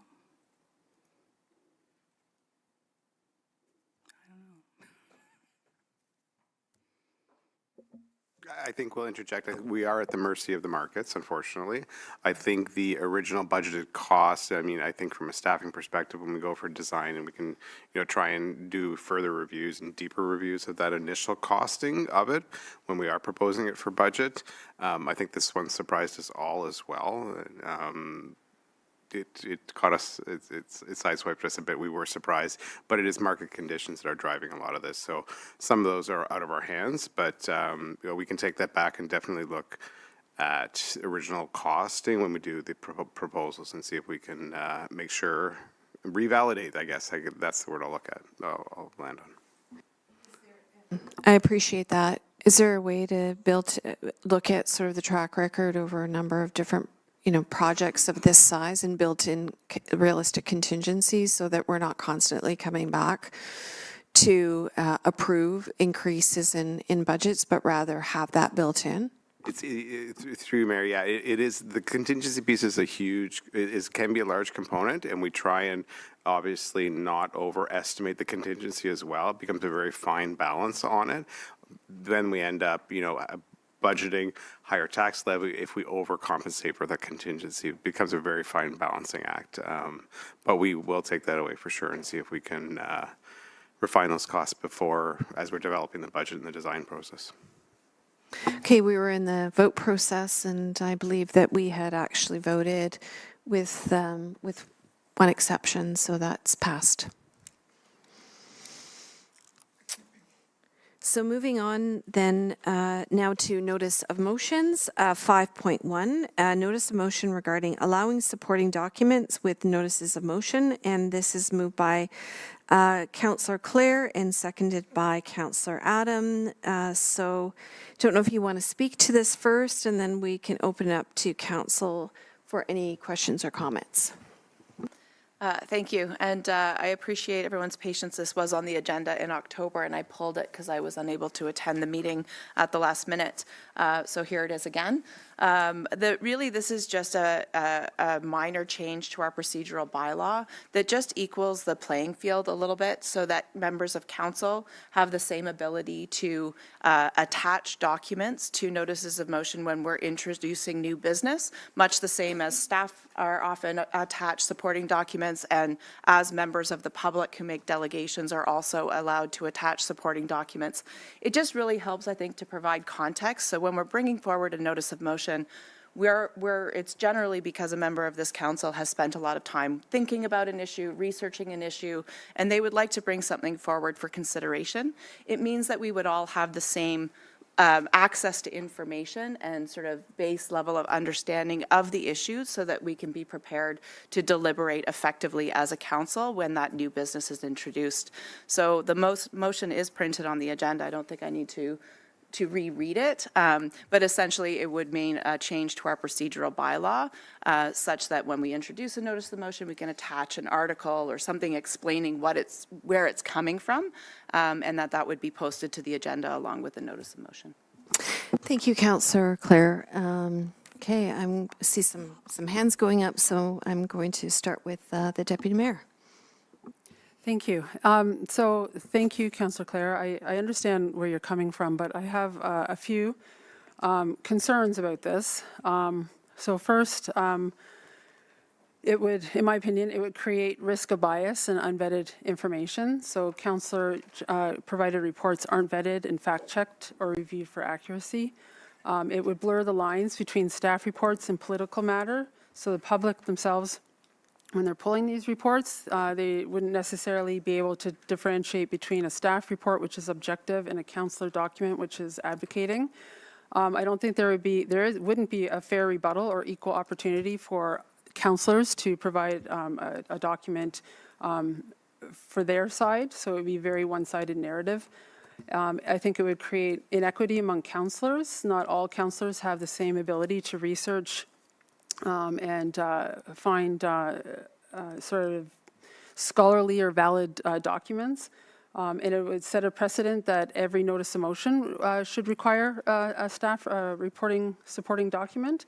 I think it also removes staff from their role. They're legislated to provide professional context, legal, financial analysis, operational options, cross-departmental implications, future legislative changes. So I think this would lead to a fragmented, uncoordinated governance. And I think it would create an imbalance. It would give incumbents an advantage to be able to come in, create documents, and set a framework for that term of council right away before the new councillors had an opportunity to understand the process. So I think that there's a reason why staff have their role and we have ours, and I think this is really blurring those lines. Okay, thank you. Can I just go around and make sure that no one else wants to weigh in until I'll go to Councillor. Yep. How about we collect all the because I think there's probably going to be more than one set of comments on this, and then come back to you for some rebuttals or explanations. Councillor Todd. When it does circle back to Councillor Clare, if you could give additional context to the line subject to any reasonable limitations regarding timing, appropriateness, accessibility, and privacy, and maybe give us a bit more of an understanding of who determines that reasonable limitations. Councillor Luss. Just as a tag to Councillor Attridge, which I agree with, is that the staff should have some form of vetting for context and impartiality.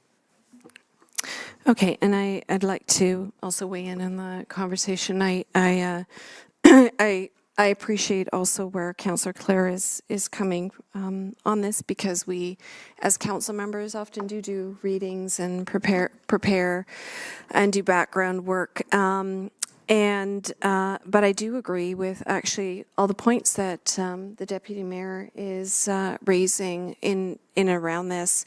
I think it's great when you have a sound council and folks that actually know how to vet and understand research and evidence to bring forward, but that's not always the case. And I do agree that it blurs the line between us as counselors and the staff role, which is actually to do that vetting, to do that review, to use their professional expertise to make those kinds of determinations of what is factual, what is legitimate, what is defendable, and what is rigorous. And I don't think that bringing forward a motion necessarily negates sharing that kind of information to staff to bring forward in a report and to use their professional expertise to do so. So I actually see this as really blurring the lines between staff and council and setting a very dangerous precedent. Councillor Clare. I think I could probably offer some clarifications that might cause you, my colleagues, all of you, to rethink some of your comments there. I am not proposing that council members attach essays or content produced by the member of council as supporting documents. In fact, if I can use an example, the idea for this motion actually came as a result of an exchange that involved you, Councillor Mink, when we were bringing forward the motion around sub-watershed studies. And it occurred to us that sub-watershed studies are not something that we all know about. And so it would be helpful for members of council to have a document from the GRCA that they could read about sub-watershed studies to understand why it was being proposed. This is what I'm talking about. It's that context. And I appreciate the concern around bias, but of course there's bias. Somebody is bringing forward a notice of motion because they are putting forward an argument. Often, that means that they have done a tremendous amount of background work. And to come to the table and have to have a deliberation where their background work, their research, the evidence that they have used to inform that motion is essentially being weighed against personal opinion or, arguments that aren't rooted in the same level of rigor, to me is also unfair to the member of council who's trying to do their due diligence and bring forward reasoned, well thought out, well-researched proposals. To the question around who would vet it, that clause was actually something that I worked on quite closely with our clerk to ensure that I was getting out ahead of some of these concerns to ensure that, it would be vetted, right? Just like the notice of motion is vetted, those documents would be vetted. Is this a credible source? And before that would be attached. Because I do agree, we don't, it does need to be credible. But I think it's really helpful to understand where things are coming from. Why is my colleague bringing forward this proposal? And I want to know those studies. We do a lot of referring to those things from the council table. I did it earlier this evening, and Councillor Todd, you went out and found one of those articles, which is great. But we do a lot of that simply because we have so many restrictions on us, on our ability to share information with each other.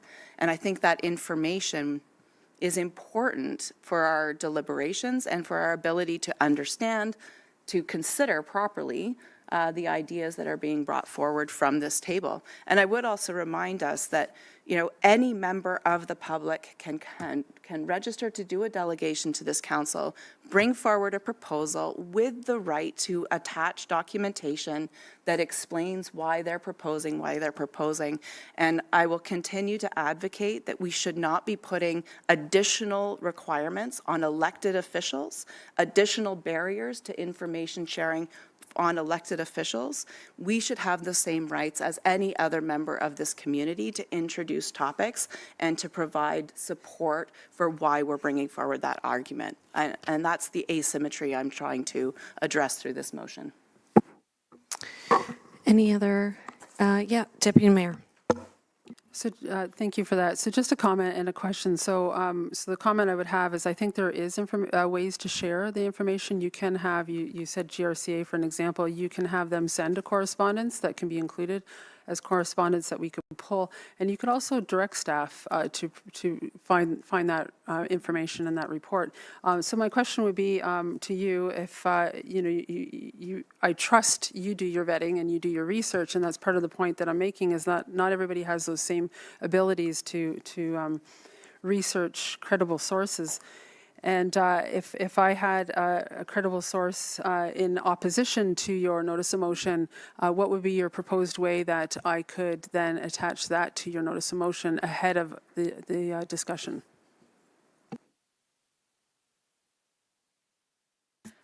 I don't think I do have one. Just, just the same as, we don't, I might come to this table with credible sources that haven't been attached to a staff report or credible sources that haven't been attached to a delegation. I think there always is when the person who is raising the argument, I think there is a burden on them to provide evidence for what they're proposing. Obviously, when we come, if we have an alternative perspective, we're welcome to bring that to the table. I would love for us to have the ability to share more documents more easily as a council. It's an ongoing conversation I've been having with the clerk about whether we can use the council information index for that purpose. We got our wrists slapped a little bit in our first few months as a council when we circulated documents over email because there was concerns that could be construed as a illegal meeting. We're trying to navigate all of these restrictions, which I believe are there for very good reasons. But at the end of the day, what it means is that we sometimes come to this table and we debate things that we don't really know that much about, right? We're debating on the basis of a few whereas statements, and often things don't move forward when they're brought forward through council proposed motions, which means we don't even get to the point of having staff.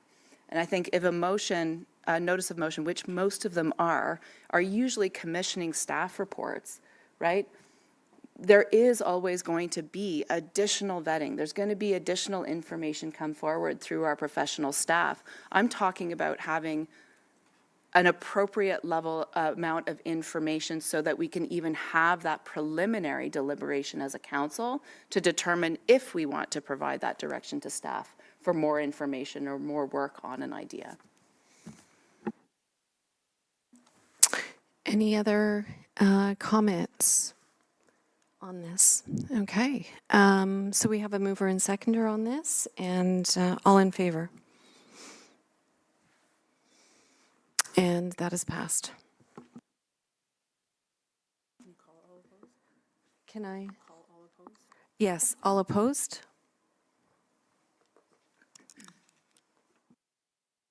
Okay, moving on to updates and new business.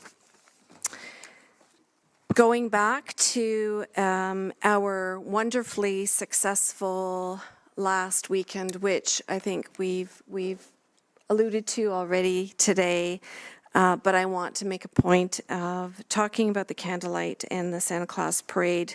Thank you so much to everyone who made the Candlelight Festival kickoff and Santa Claus Parade special this weekend. This year was much bigger and better with the street party, the candlelight walk, the park lighting, the Moonlight Madness, the artisan market, the wagon rides, and the incredible live performances that we had. What a fantastic way to celebrate the newly revitalized downtown. The Candlelight Festival continues all season with shopping, wagon rides, free gift wrapping, that's a really important one, live entertainment, and more. So please do visit the downtown this holiday season. And of course, we had perfect weather for both the candlelight with the romantic snow, and then we did not freeze this year at the Santa Claus Parade. And I think we had record number of folks out in the crowds. It was just such a joyful event. And I do know that Councillor Adam would like to add some more specific thank yous to this. So I'm going to turn it over to Councillor Adam. Sure, thank you. Yeah, I second everything that you say. It was an absolutely wonderful weekend. I just wanted to make sure that we did thank the wonderful staff. Julia and her team, so Eiley, Cheryl, Jeannie, the entire parks team, really, Eric and his crew for the incredible lighting at Park 2. We can see just out the window here, the bridge all lit up, the Memorial Park lit up, and I know how much time and effort that the entire crew has put into it. I got to see it out of the back of my store, too, while they're out there and on their scaffolding, putting all the lights up. They've done a fantastic job this year, so I just did want to highlight that so everybody knew how much work was put in. So as somebody who's put on events before in the past, it takes a lot of work to put on an event of that magnitude, so the candlelight walk we'll use.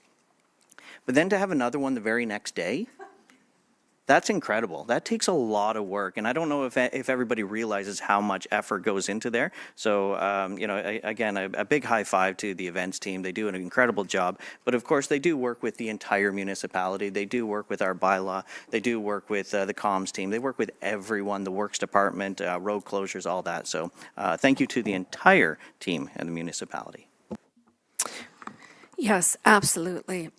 And now moving on to the second item that I wanted to speak to, and that's the Youth Wellness Hub. I'm really excited to announce that after 18 months of planning, renovations, and collaborations, the Youth Wellness Hub at 15 Cabin Street in Port Hope will be hosting an official ribbon-cutting ceremony on December the 12th with Ontario government officials and representatives from Cameco. We had a public open this last Wednesday. Services are starting for youth as of December the 1st. This is going to help to ensure that every youth who walks through the door is supported regardless of their background, circumstances, or current service use. And as I have spoken about previously at this table in my Mayor's Corner, I'm chairing a campaign called 100 Hearts for Youth Wellness. Councillor Adam is helping with this as well as Councillor Clare and Councillor Todd as well. We're about at the 50% mark with it right now. We're looking for 100 hearts across our community. Those can be individuals, they can be teams, they can be businesses that will commit to 3 years of funding for the hub of $2,400 a year. There are tax receipts for it, of course. And one of the main aims of this campaign is to ensure that the hub is going to be open for extended hours, including on weekends, to help with transportation needs of our youth, and also to provide services that go above and beyond the bare minimum that are provided through generous government funding. So we know that for every dollar that's invested in youth, we save $100 in the future in terms of costs across all different sectors. And our role, I think, as any good community that is youth-focused, is to make sure we're building a resilient, productive, and healthy and well future generation. And I think this hub is going to play a big role in it. And just really happy to say that having written about this in the Mayor's Corner last week, I got 2 random donations sent to us for the 100 Hearts. And again, if you know of anybody who would like to put together a team, I know Councillor Clare is putting together a team of moms, that it doesn't have to be that full amount that comes from any one person, but every single person in this community can play an active role in supporting this initiative and helping us to ensure the financial stability of it. And I hope that many of you can come to that December 12th official opening as well.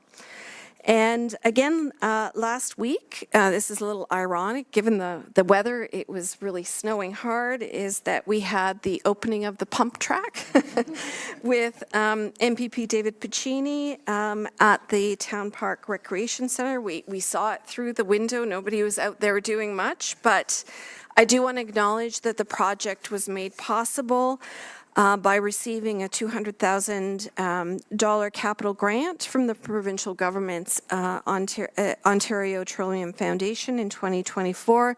The facility is expected to serve more than 9,000 residents, and Director Snook did a great presentation, so I want to really thank her for her words at the event and for really outlining the long public consultation that you undertook and the kinds of revisions that you made to the track, and seeing all the community folks coming out was really exciting and exceptional, and we're really adding to the inventory of all the things that make us a successful active living community. I also just wanted to say very briefly that we concluded the Mayor's Art Contest yesterday. I want to thank the CAO, Councillor Adam, and one of our local artists, who I'm not going to announce today because we'll make that official announcement when we do present the winners. But I can say we have some outstanding artists in this community.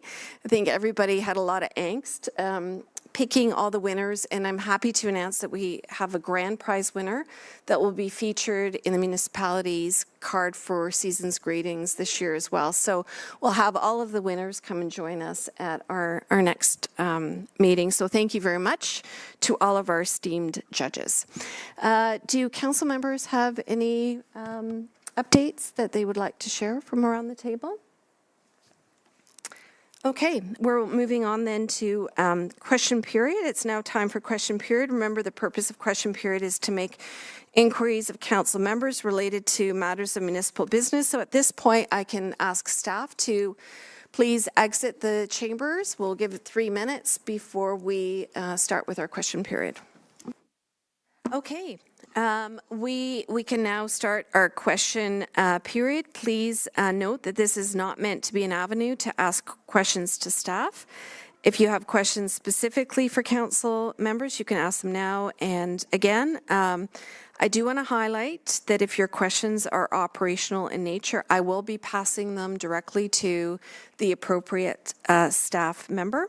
We please ask you to step up and identify your name, and the staff will turn on the microphone for you.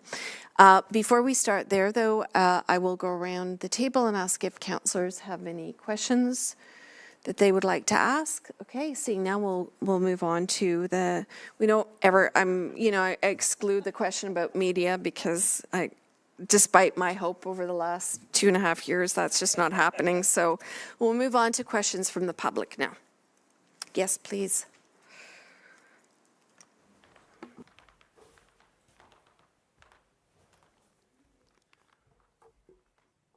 Hi. Oh, geez.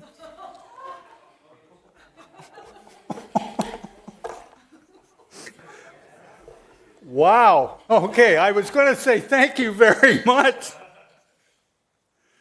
Okay, first of all, this is awesome. Give me that, Ed. What? Let's put it over here. Put it over here so you don't get so much feedback. Oh, okay. We can hear you. All right. Up to that point, everything was fine. No, thank you very much. That's a really nice thing for council to do for the people that want to hear stuff. So that is great. Now, the questions. I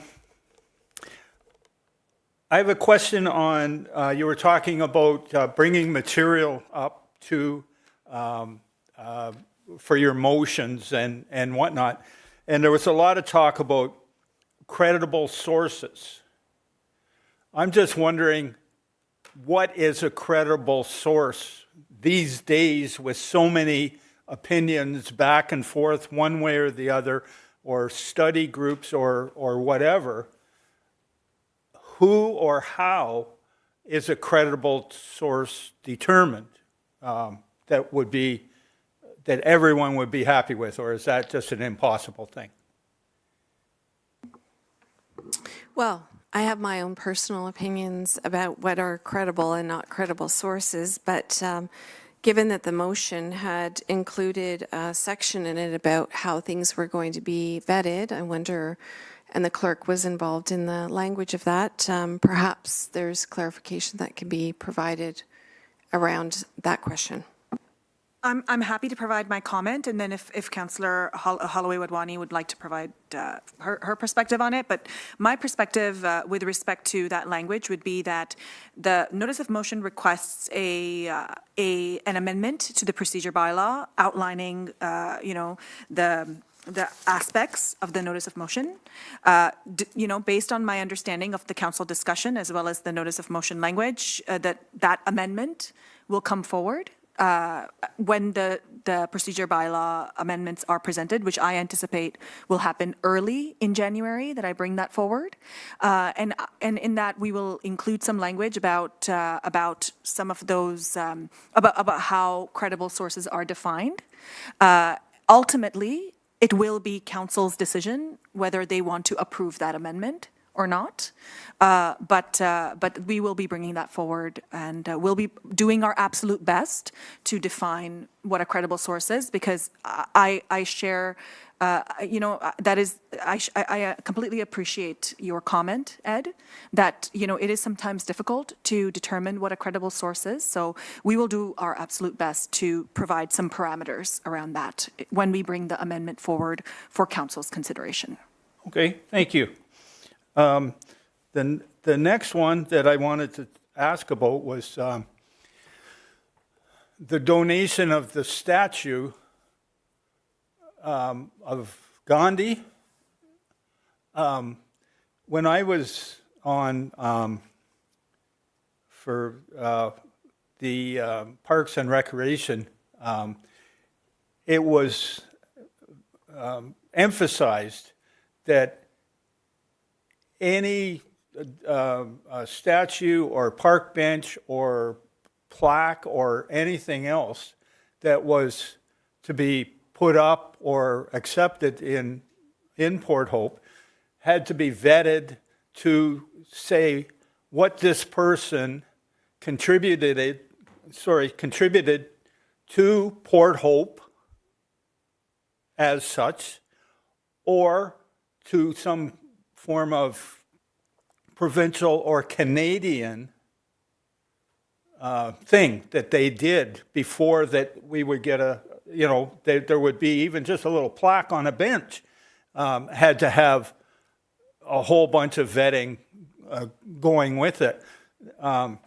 Personally, I don't see how a statue of Gandhi would, he did great things, but I don't know especially what he did for Port Hope or for Canada, as a matter of fact. We got astronauts, we've got sports figures, we've got, if we need a statue or something, it's nice that it's a gift, but why? And the other thing I wonder is, only 2 places?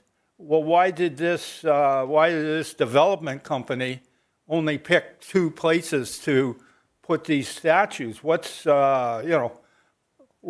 behind the donation of the statues, or what is the appearance of the donation, of what's behind it? So Ed, great question. I think I'm going to say 3 things about it. One is that we clearly said that we are asking staff to look at this. Yeah. We're not making a decision at the table around it, and staff, I assume, is going to be looking at our cultural plan and looking at public art processes that we have in the municipality. So this is still very early days. And just a clarification that the statue is actually coming potentially from the government of India, not from the developer. So it is from the government of India. So just a point of clarification on that, but it's still early days. We've asked staff to look at it, and we've asked staff to look at it in relation to these 2 things, as well as Councillor Todd had suggested, in relation to our EDI policy. Well, given what goes on nowadays with things that we don't know about in different countries, and the things that spill over into our country, I would suggest we look at this really, really carefully, just so that we're not creating problems that weren't there before. And, you know, I couldn't agree more, and that's why we have a professional staff Yep. that Oh, looks at I these- understand. I yeah, just want to and put yeah. my opinion out. Yeah, no, absolutely. That's why we have staff that will be looking at it. Free And is not necessarily a good thing. No, Sometimes. and we know that from some of the statutes that we currently have in our municipality and the legacy that we're having to live with in terms of their meaning. Thank you. And thanks again for the ear thing. It really was, what did you say earlier? Enjoyment made the experience? Hey, Ed, if you can still hear me, Can't hear, it's not on. Yes, I don't know what you're saying. I'll talk to you later. I'll talk to you later. Okay. I was saying it was a more enjoyable council experience for Ed, having that earpiece in. Okay, I think we have some more questions. Dan James from 3191 County Road 10. I just, again, I thank you for the earpiece too. I might be younger than Ed, but my ears might be older, I'm not sure. I just have a quick question about item 4.9 in regards to the AMP system. Kind of went quick. I think you guys accepted the recommended motion. My question pertains to, it states here that bylaw would be appointing a screening officer and a hearing officer. Quick question based on ignorance of not knowing. How many bylaw officers and managers do you currently employ? Thank you for that question. I can't answer that with accuracy, but we will get back to you with that fulsome information. We've made a note of that question. So the follow-up to that question is, if there's a appointment, that's not necessarily saying that there's room for hiring somebody that's going to be doing the hearings and going through all the screening processes. Is the municipality prepared financially for adding another officer or a hearings officer? I think I'm seeing the CAO put up a hand here, so I'm going Yeah, to. no problem through you, Mayor. The intent will be the revenues that are coming from the AMPs will offset cost neutrality from, it'll be self-funding essentially for those extra screening officers and hearing officer positions. Okay, one final question with that, just doing some research about it. It's my understanding that the municipality of Port Hope, for any unpaid bylaw infractions by a citizen, unpaid or negligent payments made to the municipality could be added to the homeowner's taxables on their property. Is this council going in that direction?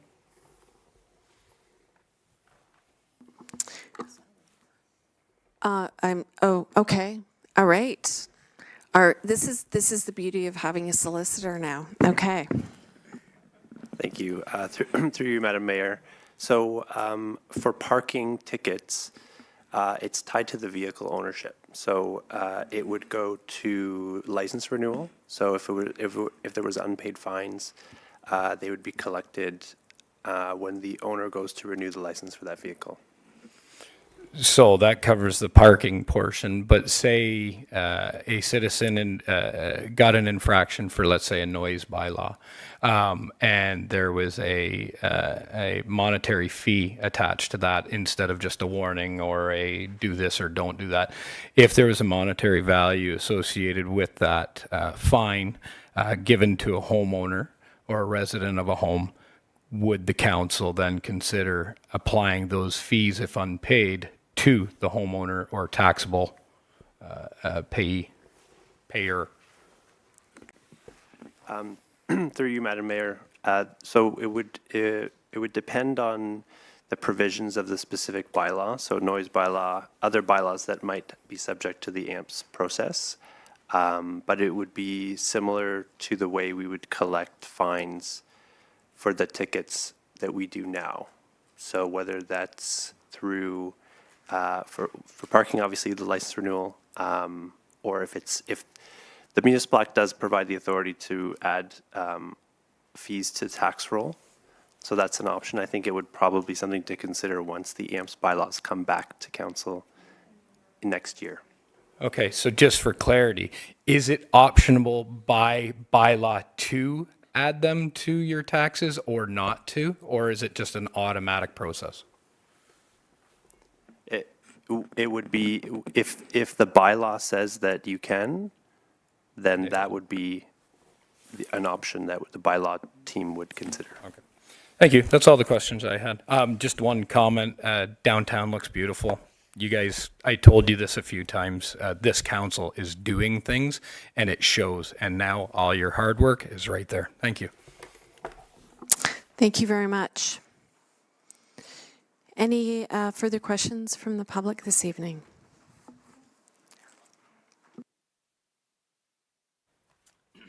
Name and where I live. Sam and I live on Freeman Drive. Sorry, can you just, your name and your address? Samantha, 17 Freeman Drive. I'm going to piggyback off of that because many of our bylaws that have been enacted by this council here do state that they can be added to our tax roll. I'd like to know what procedures are in place that state that residents are given the opportunity to pay fines before they're added to tax roll, because there's a lot of wording in the new bylaws that don't address that. I don't know if they're in procedurals or where they are, but I would like that information because many of the bylaws state that they will be added to your tax roll. And I would like to know that we're given the opportunity to pay fines prior to them going on our tax roll, because anything added to our tax roll affects our credit score. I have a secondary question to that as well. Once things are added to your tax roll, in what order are they paid? Because right now, my tax roll, you know, I'm on pre-authorized payment, so I'm paid monthly. But if I get a fine now, does that mean it doesn't come up until June? How long can a fine sit on my tax roll before that is considered action to take my property, essentially?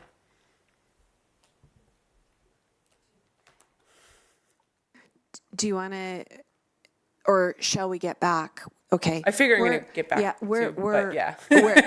we're going to get back to you with a fulsome response to that. Thank you very much for your question. Okay, seeing no other questions this evening. No other questions? Calling once, calling twice? Okay. So this concludes our business to be covered on today's agenda, and I'm in a position to adjourn the meeting at 8:51 p.m. Thank you very much.